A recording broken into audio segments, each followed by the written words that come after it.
Assalamualaikum warahmatullahi wabarakatuh. Selamat pagi sobat, berjumpa lagi dengan channel kesayangan kalian, Soma Channel. Channel yang akan membahas video-video menarik yang bagus untuk ditonton kita semua. Pada kesempatan kali ini, Soma Channel akan bercerita tentang asal-usul Telaga Ngebel Ponorogo. Untuk mengetahui cerita lengkap asal-usul Telaga Ngebel Ponorogo, silahkan simak video ini sampai selesai.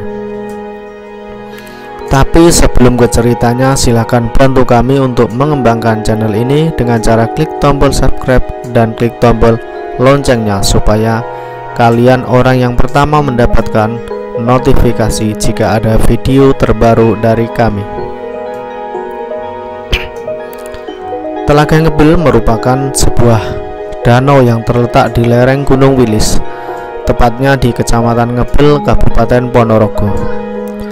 Telaga ini memiliki pemandangan yang indah, udara yang sejuk, dan tempat yang sangat asri, sehingga banyak sekali pengunjungnya. Untuk itu, sekarang sedang dikembangkan untuk destinasi wisata di daerah Ponorogo tersebut.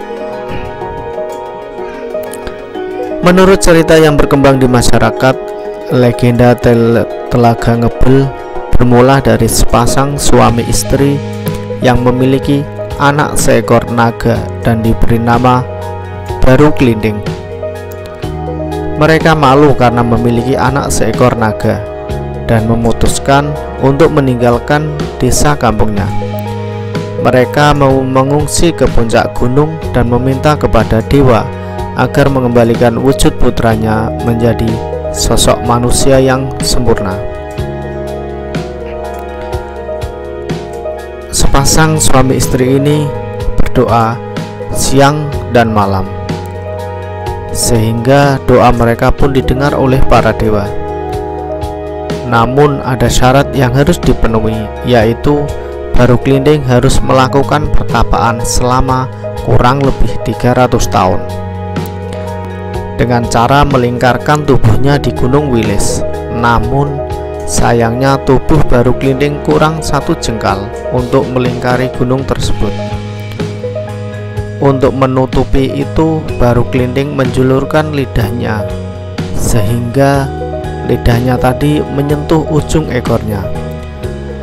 Syarat yang kedua adalah ayah Baruklinding harus memotong lidah Baruklinding yang sedang bertapa tersebut.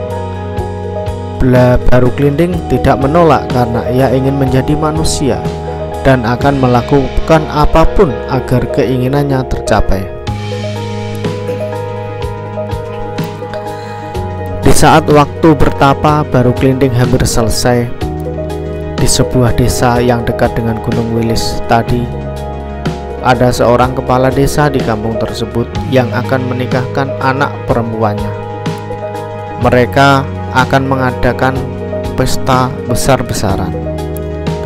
Untuk itu, kepala desa membutuhkan bahan makanan yang sangat banyak.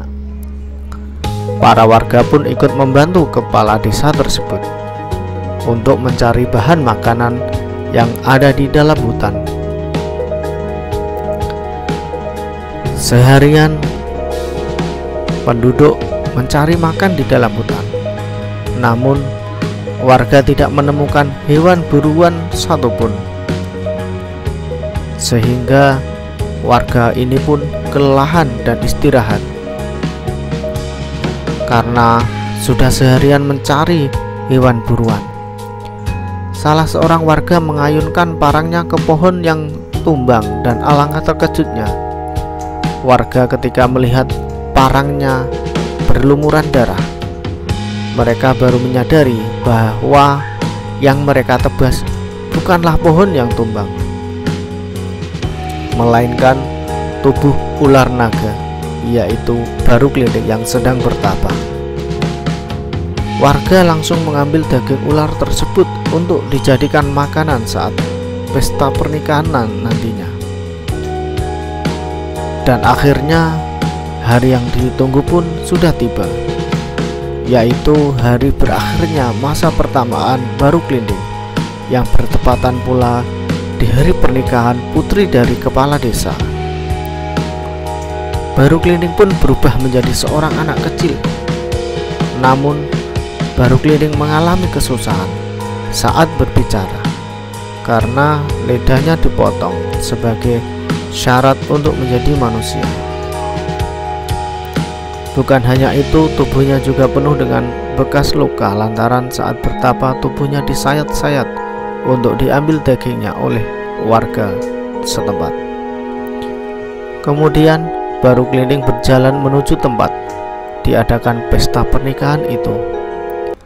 Karena Baru Klinting merasa lapar dan meminta makanan kepada warga, namun tak seorang pun warga yang merasa kasihan ataupun peduli, malah mengejeknya dan mengusirnya pergi.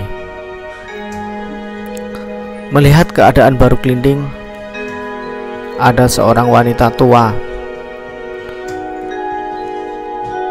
yang di desa tersebut sering dipanggil dengan Nyi Latung, yang kasihan padanya dan memberikan makan kepada Baru Klinting.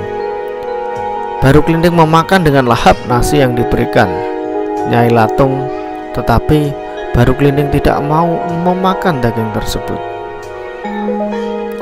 "Bu, sebelumnya saya berpikir bahwa sudah tidak ada orang yang baik di kampung ini, tetapi masih ada orang baik seperti ibu ini. Tolong ibu segera menyiapkan lesung.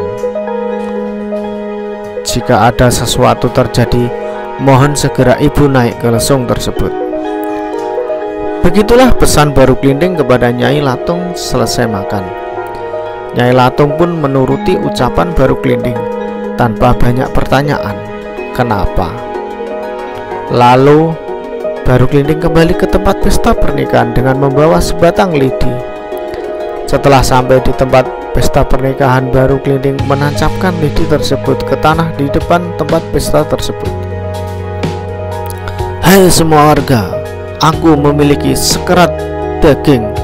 Aku akan memberikan daging ini kepada kalian jika kalian mampu mencabut lidi ini.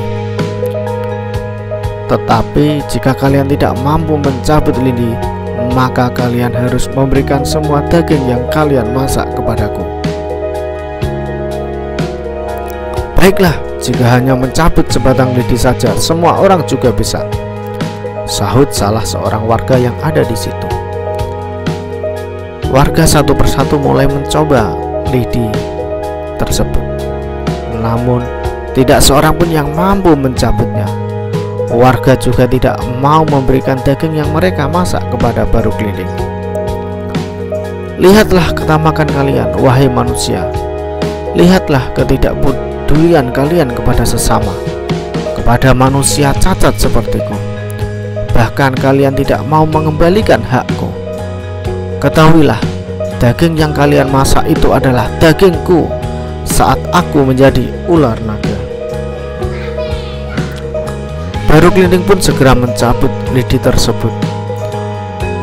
Tanpa disadari, dari bekas tancapan lidi tersebut mengucur air yang sangat deras, tidak bisa berhenti, sehingga lama-kelamaan air tersebut menenggelamkan kampung tersebut.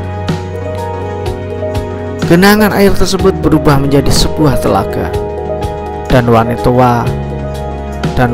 tua atau Nyai Latung yang memberi makan Baru Klinting selamat karena naik lesung. Dan sejak itu pula Baru Klinting berubah menjadi ular naga dan melingkari tubuhnya di dasar telaga yang bentuknya menyempit bagian bawah itu. Saat ini telaga itu masuk di daerah Ngebel, karena di kampung Ngebel dan diberi nama Telaga Ngebel.